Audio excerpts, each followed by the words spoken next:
How did a California clean energy dream The true engine of economic growth will always be companies like Solyndra.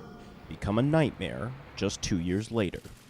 On the advice of my counsel, I invoked the privilege afforded to me by the Fifth Amendment. It begins with just how Solyndra's $535 million loan was approved by the federal government. Sal Zellemeyer was an attorney with the Department of Energy at the time of Solyndra's loan application. As the Bush administration was preparing to leave office, you had the first level of credit review, the credit committee within the Department of Energy, taking a look at Solyndra and basically coming back with the decision that it wasn't ready yet to move forward. But Zellemeyer said that under Obama, that all changed. 2 months later, it seems as though that same credit committee came to a different conclusion. The financial collapse of 2008 meant startup companies like Solyndra couldn't access the capital markets and borrow money. So that meant people here in Silicon Valley were hoping the federal government would play a role. And it did. The Obama administration became a willing partner. Through the Recovery Act, this company received a loan to expand its operations.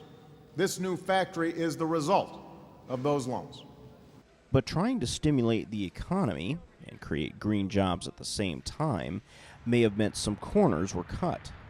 Did the DOE follow its own rules when it came to these loans? When we looked at the 10 loans that had been committed to as of summer 2010, we found that fully 5 of those loans had been committed to without having gone through the full battery of independent analyses that are required in the due diligence process.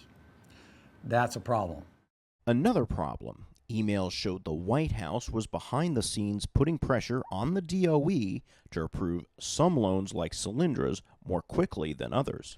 DOE had explanations for each case in which it had not completed the due diligence process prior to committing to a loan. However, when asked, they were unable to provide sufficient documentation for how they made those decisions. Republicans quickly accused the administration of showing Solyndra political favoritism. And even defenders of clean energy feel something in the process went wrong. When the Solyndra executives came to you in your office, what did they tell you? The CEO from Solyndra came in to see me in July and told me they were doing great. They were going to double their sales. They were going to make more money than they've ever made before. And then a month later, they went into bankruptcy. Waxman is still a defender of the DOE's loan program, especially when it comes to competing globally. The Chinese have a control over the solar energy market because their government has invested a lot of money in the development of solar energy and other renewable resources. If we're not out there competing, we will be left in the dust.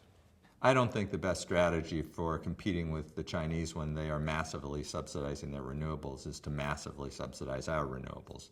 Severin Borenstein at the Haas School of Business at UC Berkeley says there's a better way. The Energy Department should be funding more research, small projects in labs, not building giant factories. We need a major science breakthrough. The place that that's going to come from is basic research and development. I think it is very sobering to recognize that what the government lost on Solyndra is more than twice the annual budget of ARPA-E, the organization in DOE that's supposed to be financing basic research and development. Despite what happened with Solyndra, the Energy Department has gone forward with close to $8 billion in loans for other California clean energy companies, with more than half approved last month during the final days of the program. Still, given the time crunch to get the money out the door, worries remain the government may have made more bad investments.